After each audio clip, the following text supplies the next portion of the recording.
రైతు సోదరులకు నమస్కారాలు. Welcome to my channel Venky's wall. ఈరోజు టాపిక్ వచ్చేసరికి ఎల్నినో ప్రభావం కృష్ణా జల ప్రయాణం. అంటే ఈ వీడియో చేయడానికి ప్రధానమైన కారణం ఏంటంటే రైతులు ఇప్పుడు వర్షాలు పడట్లేదని చాలా నిరాశ నిస్పృహలతో ఉన్నారండి. ఈ సమయంలో ఎందుకంటే రైతులు ఇప్పుడు పత్తి విత్తనాలు వేశారు, లేకపోతే నిపుణాలు పోశారు, వర్షాలు మనం అనుకున్నంత పడట్లేదు. అసలు వర్షాలు పడతాయా పడవా, లేకపోతే అసలు పంటలు పండుతాయా లేదా అనే ఆలోచన అనేది రైతుల మధ్యలో ఇప్పుడు మెదుగుతుందండి. ఈ సమయంలో రైతుని ప్రోత్సహించి అంటే రైతుకు కొంచెం ఉపశమనాన్ని ఇచ్చే విషయం ఒకటి ఈ 2-3 రోజుల నుంచి జరుగుతూ ఉంది. అదే మనకి నీళ్ళు వస్తాయా రావా, అంటే ఈ సాగర్ వస్తుందా రాదా, లేకపోతే కృష్ణా నదిలో పొంగుతుంది, లేకపోతే ఆల్మట్టి వస్తుంది అనే రైతులు మాట్లాడుకోవడం ఈ వార్తల్లో గత వారం రోజుల నుంచి ఆల్మట్టికి నీళ్ళు వస్తున్నాయి, ఆల్మట్టి ఆల్మట్టి ఆల్మట్టి డ్యామ్ నిండుతుందని ఎక్కడ పెట్టిన న్యూస్ లో కానీ పేపర్లో కానీ ఇదే వస్తుందండి. రైతులు కూడా ఇదే మాట్లాడుకుంటున్నారు.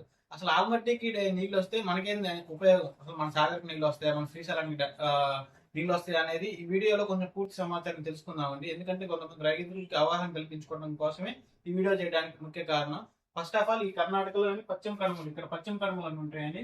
ఇక్కడ పశ్చిమ కనుమల్లో వర్షాలు కురుస్తున్నాయి. ఇక్కడ ఈ వర్షాల వల్ల ఈ వరద నీరు అనేది ఇక్కడ ఉంది ఒక డ్యామ్, ఆల్మట్టి డ్యామ్ అని ఇక్కడ ఉంటది. ఆల్మట్టి కర్ణాటకలోనే ఉందండి ఆల్మట్టి. ఈ ఆల్మట్టి డ్యామ్ కి దగ్గర దీని కెపాసిటీ 129 టీఎంసీలు అండి. ఇవాళ డేట్ వచ్చేసరికి 11/7/2026.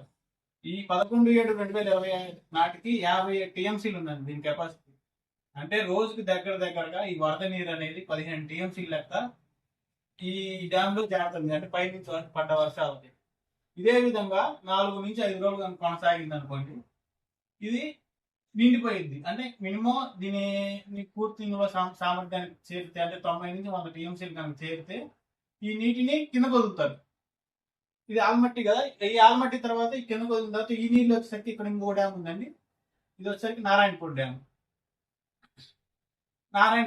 దీని కెపాసిటీ వచ్చేసరికి 33 టీఎంసీలు అండి.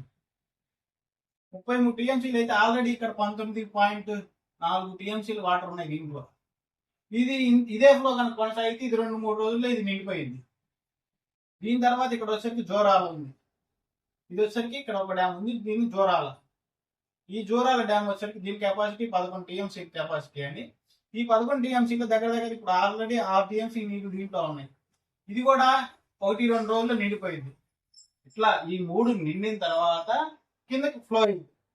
ఇక్కడే మెయిన్ ఇంపార్టెంట్, ఇక్కడ ఉంది మనకు ఉపయోగపడే డ్యామ్. ఇదే శ్రీశైలం. ఈ శ్రీశైలం వచ్చేసరికి లాస్ట్ ఇయర్ ఇదే టైంకి, అంటే ఈ 11/7/2026 నాటికి దగ్గర శ్రీశైలం డ్యామ్ లోకి నీళ్లు కూడా వదిలారు. కాకపోతే ఈ సంవత్సరం వర్షాలు పడక ఈ ఎల్నినో ఎఫెక్ట్ వల్ల దీంట్లో కూడా నీళ్లు చాలా తక్కువ ఉన్నాయండి. దీని కెపాసిటీ వచ్చేసరికి 215 టీఎంసీ కెపాసిటీ. అయితే దీంట్లో ప్రజెంట్ నీళ్ళు వచ్చేసరికి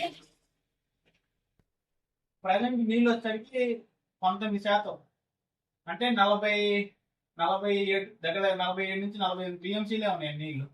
ఇది చాలా బాధాకరమైన విషయం. అంటే దీంట్లో చాలా డెడ్, అంటే చాలా తక్కువ ఉన్నాయి నీళ్లు, ఉండాల్సిన దానికంటే చాలా తక్కువ ఉన్నాయి. 215 టీఎంసీలు ఎక్కడ, 40-45 టీఎంసీలు ఎక్కడ, చాలా దురదృష్టమైన విషయం అండి.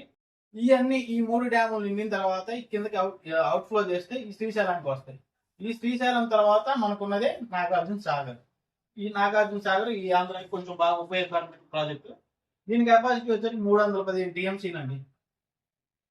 ఈ 315 టీఎంసీలో ఇక్కడ ప్రజెంట్ ఇక్కడ నిల్వ ఉన్నది 44% నిల్వ ఉన్నాయి నీళ్లు. అంటే దగ్గర 138 టీఎంసీలు నీళ్లు నిల్వ ఉన్నాయి. ఇట్లా ఈ ఆల్మట్టి ఫ్లో అనేది దగ్గరగా ఇదే వరద ఒక 30 రోజులు మనకు కొనసాగితే ఇట్లా ఈ డ్యాములు కనుక నిండుకుంటూ వచ్చి చివరికి శ్రీశైలం నుంచి నాగార్జున సాగర్కి వస్తాయండి. అప్పుడు మనకి రైతులకు కొంచెం ఉపయోగకరంగా ఉంటుంది. రైతులు సరే మన టైం బాగుంది, పైన వర్షాలు కురుస్తున్నాయి, మనం ఇట్లా కురవాలనుకున్నా వరదలో ఇంతే కంటిన్యూ కావాలని మనం కోరుకుందామండి. ఇట్లా కనుక అయితే కనీసం సరే మన డ్యాములు పూర్తిగా నిండపోయినా కానీ ఆరుదలకి 2-3 తల్లు వచ్చే అవకాశం అయితే ఉందండి. ఓకేనా? ఈ పూర్తి సమాచారం రైతులు అవగాహన చేసుకొని దీన్ని చూసుకొని మనం వేసుకునే పంటలు వేసుకోవాలా. అంటే ఏమేంటి, అందరు మిర్చియే కాదు, అందరూ అంటే నీటి ఆధారిత పంటలు కాకుండా కొంచెం తక్కువ నీరు ఉపయోగించే పంటలు వేసుకోవడం ఉత్తమమైన సూచన అండి నాదైతే. ఇట్లా వేసుకుంటేనే రైతులు కొంచెం ఈ సంవత్సరం గట్టెక్కే ఉంటారు. లేకపోతే మళ్ళీ కొంచెం డెఫిసిట్, అంటే మళ్ళీ కొంచెం పెట్టుబడి పెరిగి కొంచెం అప్పుల పరిస్థితి బాగా ఇబ్బందికరమైన పరిస్థితులు రైతులు ఎదుర్కోవాల్సి అవుతుందండి.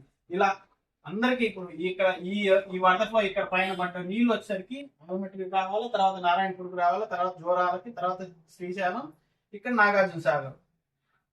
ఈ నాగార్జున సాగర్ మనం కూడా రావాలని కోరుకుందాం. ఇట్లా కనుక ఈ ఫ్లో కనుక కొనసాగితే కొంచెం ఒక 2-3 తళ్ళుకి రైతుకి అవకాశం ఉంటుందండి. ఇది ఈ సమాచారాన్ని దృష్టిలో పెట్టుకొని రైతులు పంటలు వేసుకోవాల్సిందిగా కోరుకుంటున్నామండి. ఓకేనా? ఇలాంటి మరింత సమాచారం కోసం, మరిన్ని వీడియోల కోసం మా ఛానల్ సబ్స్క్రైబ్ చేయండి. ధన్యవాదాలు. Thank you.